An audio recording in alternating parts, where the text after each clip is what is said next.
Bonjour, je m'appelle Philippe, je suis délégué du personnel CGT à l'ESV Proximité Toulouse. Nous allons revenir quand même sur cette réforme que nous combattons aujourd'hui. Et sur le premier point, fiche créée par la CGT, sur la dette. Qu'est-ce que la dette? Pour vraiment la comprendre, il faut d'abord revoir un petit point d'histoire. La dette se divise en deux parties. Une dette historique. Et qu'est-ce que j'entends par historique? Justement, à la création de la SNCF en 1937, qui était déjà une société anonyme à capital public, comme quoi l'État actuel n'a rien inventé, il ne fait que revenir en arrière. La SNCF a été créée pour reprendre justement la dette des compagnies privées qui étaient en faillite. Pour changer, à l'État les dettes, au privé les bénéfices. Donc à partir de là, c'est ce qu'on appelle la dette historique, c'est ce qu'ont laissé les compagnies privées à la création de la SNCF. Et au fur et à mesure de la création de l'entreprise, sous ses différentes formes, que ce soit la SNCF unifiée ou les différents EPIC et RFF, il s'est créé une autre dette, ce qu'on appelle la dette structurelle. Car l'infrastructure, qui était en très mauvais état quand la SNCF a été créée, a dû être déjà remodernisée. Malheureusement, prise de la SNCF en 1937, conflit mondial, Deuxième Guerre mondiale, l'infrastructure souffre encore plus, donc il faut réinvestir. À la suite, les différents politiques dans notre pays vont faire quoi? Ils vont acter tout LGV, tout pour la grande vitesse, donc la dette structurelle.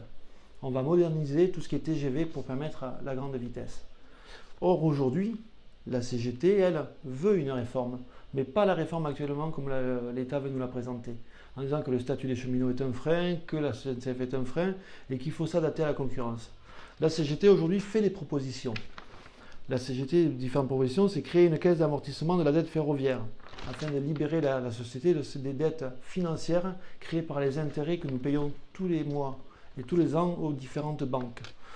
Les ressources de cette structure de défaisance de la dette, qui sont représentées sur l'activité économique et les transports dans le cadre d'une politique multimodale tournée vers un rapport modal. Donc la CGT propose pour ça de nationaliser les autoroutes et d'utiliser les profits pour alimenter cette caisse. Parce qu'aujourd'hui, les trains roulent sur des rails. Des rails, on paye des péages. Alors que les trains aujourd'hui, alors qu'ils roulent sur nos infrastructures, ne payent aucun péage. C'est le citoyen qui paye par ses impôts pour les compagnies privées de camions l'entretien de l'infrastructure. Or, au train, on lui demande d'entretenir lui-même son infrastructure, ce qui n'est pas normal et pas logique.